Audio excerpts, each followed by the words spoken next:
We go with the main slate. Best bets. Big bets. And then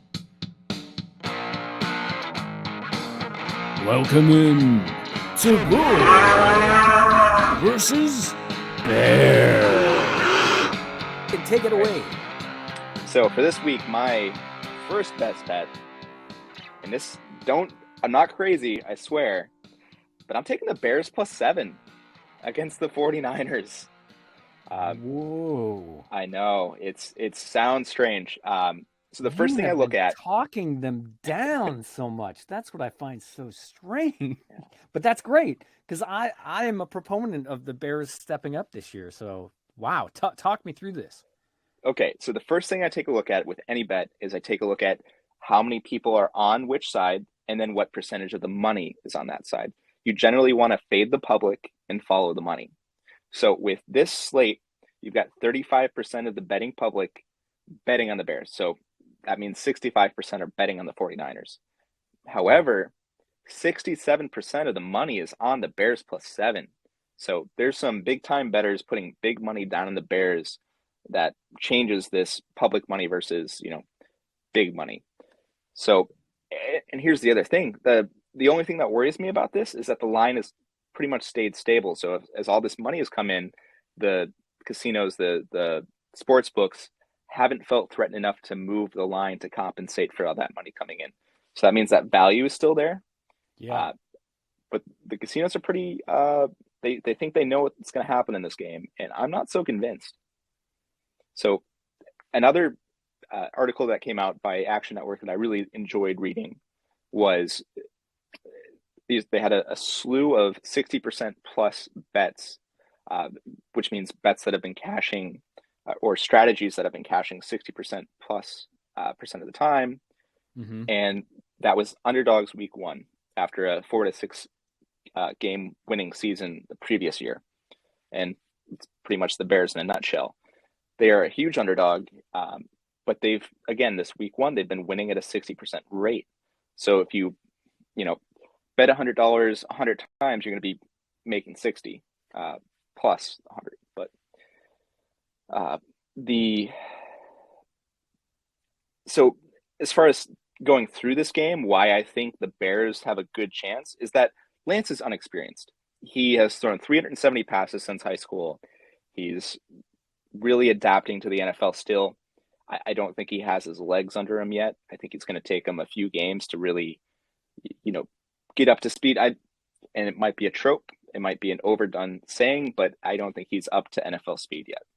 Right. He maybe could he'll end prove up me wrong. looking like Fields did at the beginning of the year last year. Yep. And maybe he'll be like Hurts, where he's ugly to watch, but he'll put up some fantasy points. Right. The thing I'm the most worried about in this game is the Bears' offensive line is struggling, and they're facing Bosa, who is just going to be clobbering them to get to the quarterback. So the last time Fields played the 49ers, he got sacked 4 times. 4 times. So my strategy in this game is I'm going to put a solid amount of money on the. Yeah. But this is also room for opportunity. So I can put, say, $100 on the Bears +7 and then do a parlay on the other side, because I think a certain set of conditions have to happen for the 49ers to win. I could do a 3+ sack parlay with the Niners -7, maybe buy the points, so it's -6.5. Buying points means you adjust the line. So basically 49ers -7 means they have to score by 7 or more.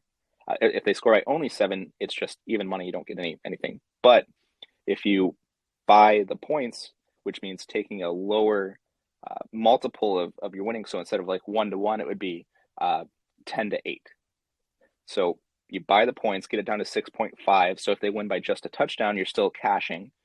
And then I would parlay that with either a sack total, like over 2 sacks, over 3 sacks, and then you're going to end up with a 3-1 payout right there.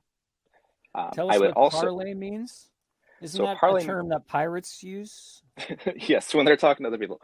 No, so Yeah. this is where you put multiple bets that are contingent on each other. So I have to hit, say I make a 3-bet parlay. Each one of those 3 bets has to win. If one of those bets doesn't win, I don't get the parlay. So this is why I set them up as a condition to win games. It's like I can see this team winning a game if these set of conditions happen. So if I see the 49ers winning by 7 or Mm-hmm. more, I think they're shutting down the Bears. I think they're getting to the quarterback. He's going to be sacked multiple times. Maybe he throws an interception. Maybe I throw that in. But I'm going pretty simple here with just the Bears plus 7, and then kind of giving an insurance parlay with Niners minus 6.5 with 2 or more sacks against Fields. I could, Okay. if I Yeah. was feeling really confident about the Bears, I could do a small parlay, like instead of putting $100 down to win $100, I could put $20 down to win $100, and then do over 40, which is the over under for this game. Mm-hmm. You know, plus 7 to the Bears, and then Fields two or more passing touchdowns, and that gets me at a plus 425, which means for every $100 I'd get 425 plus my original investment. And maybe even add a couple of sacks in against Fields because I think that's going to happen regardless, Right. and make Yeah. that even higher. So Cool. another way to play this for, again, this is kind of one of the games that I'm really looking at. It seems boring, but I think there's a lot of value here. Is that the last time these teams played, Mooney had a solid outing, and so did the tight ends because they're getting to field so much. Essentially, instead of betting the Bears plus points or 49ers minus points, I could just do a player parlay, and I Mm-hmm. would take the Bears wide receiver Darnell Mooney, Darrell Mooney, and take the over 4.5 receptions for minus 110, and because he had 6 receptions last game. And then I would also take Cole Right. Kmet over 33.5 passing yards. Last time the tight ends went for 6 receptions for 60 yards against the Niners. And the theory there is Yeah. that the tight ends are going to act as your escape valve. So if your offensive line is getting decimated, if there's sacks galore, they're going to be, throwing to their tight ends. So you could stay away from the lines and just do player props on this one, and I think you're still going to cash. Excellent. So it was a Cool. little bit of a long-winded for a weird game that you wouldn't think is really interesting, but I think it's fascinating from a betting perspective. Yeah, absolutely. And there's some money to be made there because chances are what you're saying is probably going to happen. So Yeah, it's gonna be put some it's money gonna be down. some sacks. Yeah, exactly. Next game on the slate, then Jaguars and Washington Washington. See, another ugly Commanders. game, but this is what Ugly betting game. does: is it That's makes right. ugly games fun to watch. You Yeah. got some skin in the game. Um, so the first thing that stands out to me in this game is that 61% of the public is on the Jags, but 80% of the money is too. So, and this has Ooh. kind of scared the books a little bit. It started as Jags plus 4. It kind of fluctuated, went down to Jags plus 2, but now it's at Jags plus 2.5. Now, if you're the general advice on a line that's very close to one of the key numbers, so key numbers in football betting are 3, 6, and 7. 3 because it's the value of a field goal. There are a lot of games won by a field goal. There are a lot of Mm-hmm. games won by a touchdown or 2 field goals. So essentially, when you see spreads that are close to 3, 6, or 7 by the points, it makes the odds a lot more in your favor, even if you're not getting as much bang for your buck. So for this one, Mm-hmm. I'm going to buy the points. I'm going to buy Jaguars plus 3, and essentially my reasoning for this is that I think the Jags are underrated. Washington has a lot of new pieces. I don't believe in Carson Wentz whatsoever. He kind of when he was playing for the Colts, Uh-huh. he struggled against them. He went for 18 for 39 with 1 passing touchdown. They still somehow won, but I think that was more the rest of his team. I think he's going to struggle. And I expect Jacksonville has improved in both, offense and defense and coaching and experience. Lawrence is going. Trevor Lawrence, the quarterback for the Jacksonville Jaguars, is going into his second year, and that's when we see the biggest differences in quarterback talent and in performance. Aha. Yep. So, what do you think about this game? I think it's very interesting that the Jaguars. I think that they can beat them. Definitely. I think Washington's defense is very good. So I'm a little bit hesitant to say that the Jags are going to win. I think this +3 line for the Jags is pretty right on. I don't think it's going to happen. I'm concerned that Washington could just totally fall apart. So, and their bread and butter is going to be the run game. So if you want an insurance play against this, if you put a sizable amount on Jaguars and want an insurance play, you can take Washington -3, Jags. Let's see, less than Jags under 18, and then I would do Jags have a 1.8 turnover per game ratio, so take a Trevor Lawrence interception and then sprinkle in the running back. Help me here. Washington running back. We just talked about him. oh yeah, Gibson. Gibson. I would Antonio take Gibson. Yeah. I would take him over his yardage total. Yeah. And that's basically the scenario with which I see Washington winning is they take an early lead, force Jacksonville to make errors, and then rely on the running game to really control the clock. And then probably put it on the under there too, because it's not going to be a very exciting game to watch. Right. So probably what Rivera's game plan is anyway. Exactly. Yeah, definitely. He likes to do that.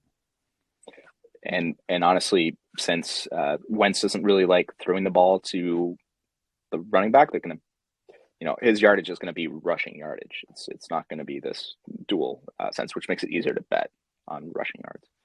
Mm-hmm. So yeah, and as you're seeing, one of the things I like to do is I like to put a sizable chunk, a few units on the spread that I like, and then hedge it with the scenario with which I see that spread not hitting. And I think that's a relatively smart move. You're capping your winnings a little bit, but you're probably going to be taking less losses, which is smart. Hey, Logan, he's very smart. Everybody, listen up. I don't know about that. I try. He's very good. Next up is your team that you represent. What? It's the Baker Mayfield revenge game. Oh man, I'm not looking forward to this game. Why? What's the? I just, of course, the Browns are going to lose. The defense is not going to show up, which is, the defense is supposed to, and they're supposed to be great. It never goes our way. So that means Baker's going to throw for 3 TDs. Like, he's going to show out. We're going to look like fools. Because we are the factory of sadness. So, yeah, tell me what is your take? Because if I'm putting money down, they're losing. Yeah, and that's what we're seeing. The money's agreeing with you, man. 70%. Not only the money, the people too. 77% of the bets have been on the Panthers -1, and 92% of the money. That's insane. 92% of the money is on the Panthers -1. Now, it's even crazier, and because this has scared the sports books. The sports book started at a +4 for the Panthers. Can you believe that? Moved from +4 to -1.5, now at -1. Wow. It's insane. That is a big movement. Yeah, and he's an emotionally driven the movement that the Browns are going to pull on the field during the game.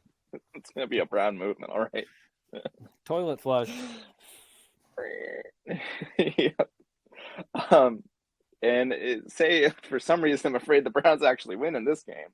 Oh, it's the only way they win, the only way in hell is through the rushing game. So, Oh yeah. put money on Chubb's over under is 74.5 rushing yards this game. So take the over and then the overall under 42 points scored, and then throw in a Browns +1 if you if you want to put in a big bet, and then hedge it with a tenth of that unit. It's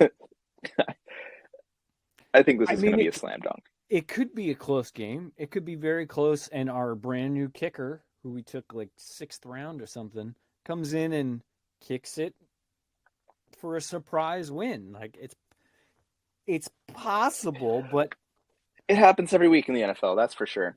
But when you Baker is don't so think they're gonna emotional. He's do like, it, they they yeah, they almost make it to the AFC Championship game, and now I don't think they're gonna do anything. It's just, yeah, they shot themselves in the foot, and Baker's going to make them feel it. yeah, I'm, yeah, I'm yeah. going to revel in that. I'm gonna Really? I'm Do you gonna think be that guy like, holds a grudge? I don't know. hmm. Maybe. Yeah, it's gonna be fun. I hope they just destroy the Browns, and then we get like a Baker post game press conference, just like showing up like Joe Burrow in the In sunglasses, just like sunglasses. smoking Yeah. a cigar, and it's like, Yeah, big yeah, gold chain with the beard and maybe a giant overcoat or something. Yeah. oh yeah, that would I would like to see that. Seeing his moxie getting flaunted all over the place. I'm Um, surprised they didn't do a whole new commercial for Progressive where he's in his new digs. Like, I'm so shocked and that that ended. I yeah, I mean, think Cleveland fans see him as a better actor than quarterback sometimes too. yeah, yeah, absolutely. Yeah. Oh man. Awesome. All So right. my last game for my best bet segments, and then we'll work ourselves into leans, like which games we don't have a huge vehemence for one Yeah. side or the other. Hmm. Um, and this is again, I I want to support my teams. I really want, but it's hard for me to put money on them. So I'm in Massachusetts right now. I grew up as a New England fan. I Oh yeah. live in Michigan and represent the Lions because I also grew up in Michigan. But New England has not been performing well in Miami recently. Mm. Right now, the spread's Miami -3.5, and I'm taking it there. I might not even buy the points for this one. Um, there's again, the first thing I look at: 62% of the money, or 62% of the people are on Miami. 70% of the money is on Miami, which is a good Mm. sign. Um, I might even take the under for this game too, which is at 46.5. But this Oh one yeah. this one doesn't have the money support. This one has, the people, 69% of the people are on the under, but only 42% of the money is. So this is a watch out one. That's one of Mm. the, if you see that when you're looking at potential bets, that's a big warning flag. So I'm not as set on that. Gotcha. So the main reason I'm taking Miami here is, again, I think that Tua's improved. And then I'm just looking at the how the Patriots have performed against them recently. Last year, week 1, 16-17 loss at home. Week 18 in Miami, they lost 24-33. And then before that, when they had Cam Newton as quarterback, they actually they actually won the one at home, and then lost 12-22. So look at these point totals; they're pretty low.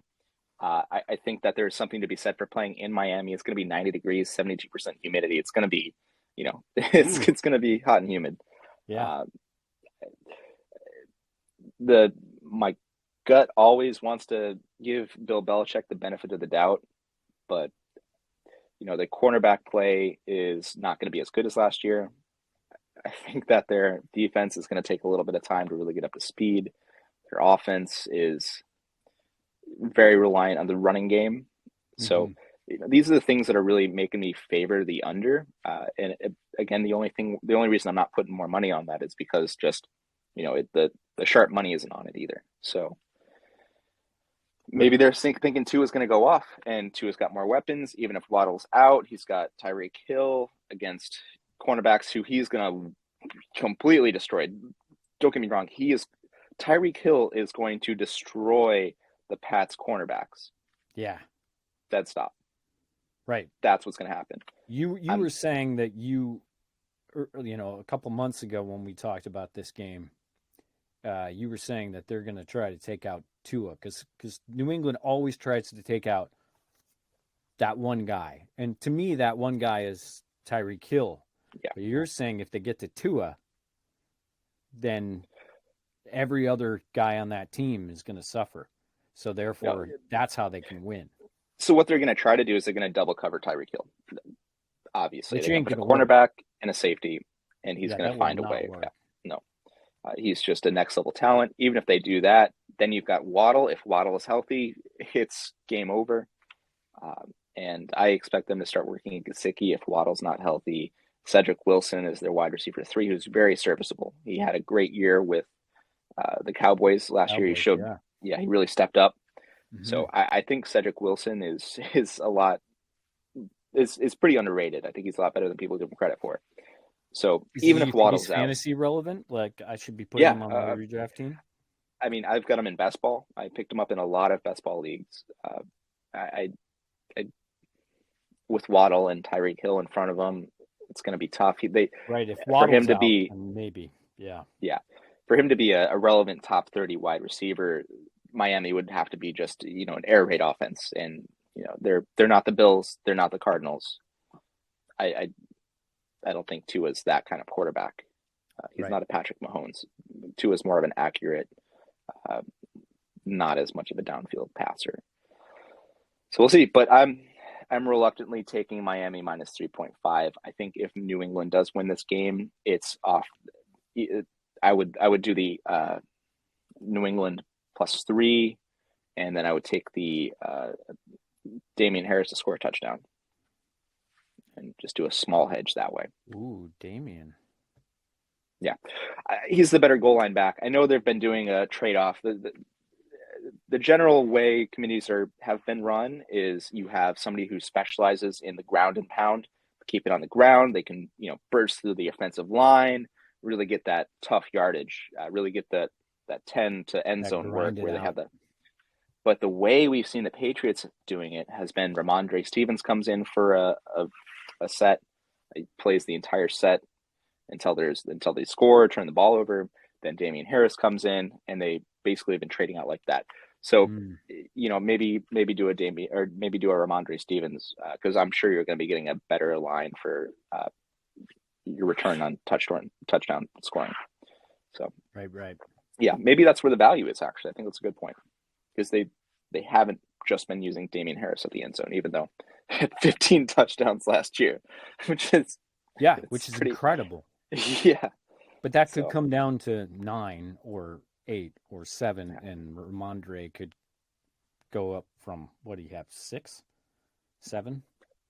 They could switch. Well, I'll tell you what I'm not doing, and that's putting any money on a wide receiver to score a touchdown, because I am better at rolling a 20-sided die and guessing the number as guessing what wide receiver is going to go off in a given week, or which wide receiver is going to be even the wide receiver 1 for the Patriots. We'll have to see. It'll be an interesting game just to see wide receiver usage.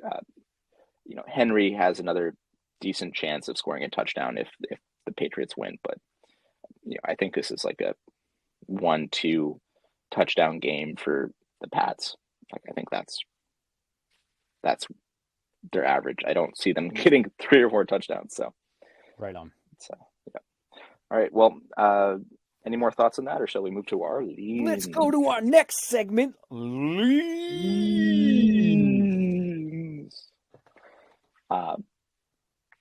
So I'm gonna go to my Lions here.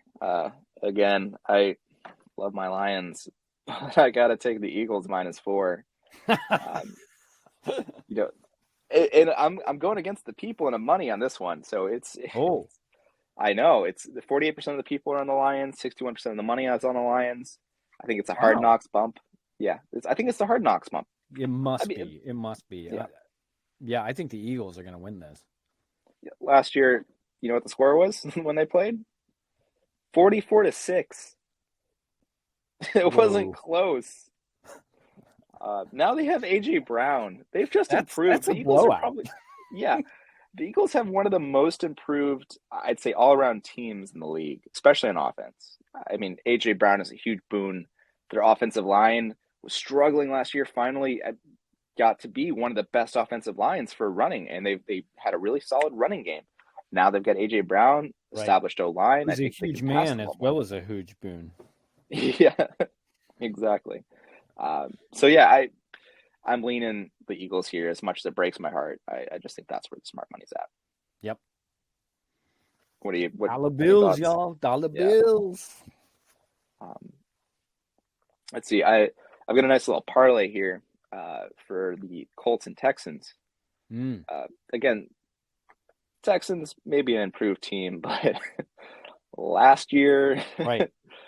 the Colts beat the Texans 31-3 and then 31-0.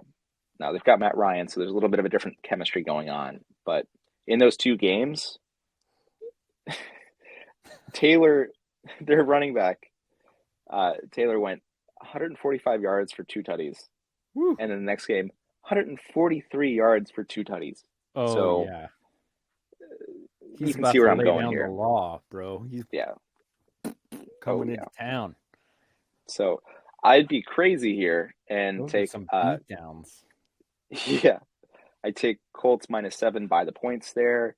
Uh, I'd take him Yeah. Taylor over 100 yards, and I'd even throw in a 2 touchdown game for Taylor for that really huge parlay multiplication.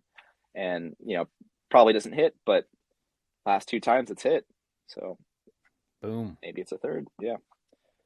Again, and on parlays, you don't want to throw your wad at it. It's something that's a very low percent chance. That's why you get these like 10 or 20-1 odds. Like it's not going to happen every Right. time, but it's fun.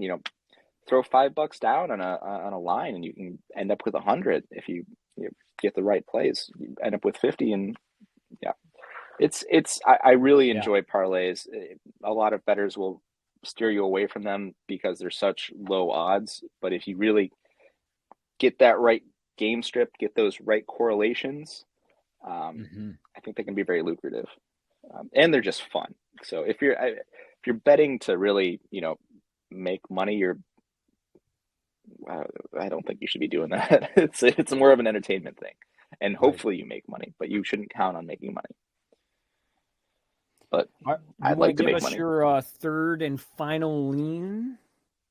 Let's go with Saints at the Falcons. All right. So now this is a pretty solid one. I almost put this in my best bets, but I'm taking the Saints -5.5 points against the Falcons, and public agrees with me. It's 70% of the public's on this, and 77% of the money is on this as well. So it's pretty solid bet. I think Jameis is undervalued. I think that even without Matt Ryan, or sorry, without Peyton, I don't think it's going to be a huge difference. I mean, I think the team's basically putting all their trust on Jameis, and now he's actually got wide receivers to throw the ball to. Right. Who would have thought? He's healthy. He's got wide receivers. Falcons don't have Matt Ryan. They don't have many. They don't have skill positions and key. They don't have skills. They don't have talent in key skill positions. Yeah. So they're in Mariota, rebuild mode. the quarterback, may or may not still have the juice. We don't know. Yeah. I mean, they've He got looked good in Kyle the Pitts. preseason, That's about but it. yeah, we got Pitts, and even Drake London their is new wide hurt. receiver rookie. Oh, really? Yeah. I mean, So he has an injury, so and Cordarrelle is pushing 30. right. So he's A lot of questions. yeah, and I believe in the Saints this year. I think that last year week 1 they beat they beat the Bucks, and then they beat week 1 they beat Green Bay. They stuffed Green Bay. That's so right. They come out strong. I this is one of my stronger leans. And if for some reason the Falcons win, it's going to be Kyle Pitts. But I really don't see it. No, but he could take a major step forward this year. Maybe even tight end 1. It's possible. He's got the talent. We shall see. That's right, he does. All right, well, Alrighty. Thank you, Logan, for all those wonderful bets, big bets, and leans. And thank you, everyone, for joining us today. Any final words, Logan? Have fun. It's week 1. Awesome. All right. Thanks for joining us, everybody. Have a good night. Enjoy that week 1 and tonight's game versus Bills. Bills Mafia taking on Kansas City. Try not to destroy any folding tables. Yeah. Yeah, maybe one of us. If they win the Super Bowl, we'll do it. We'll do it on camera. Sounds good. All right. All right. See you later. Bye, everybody.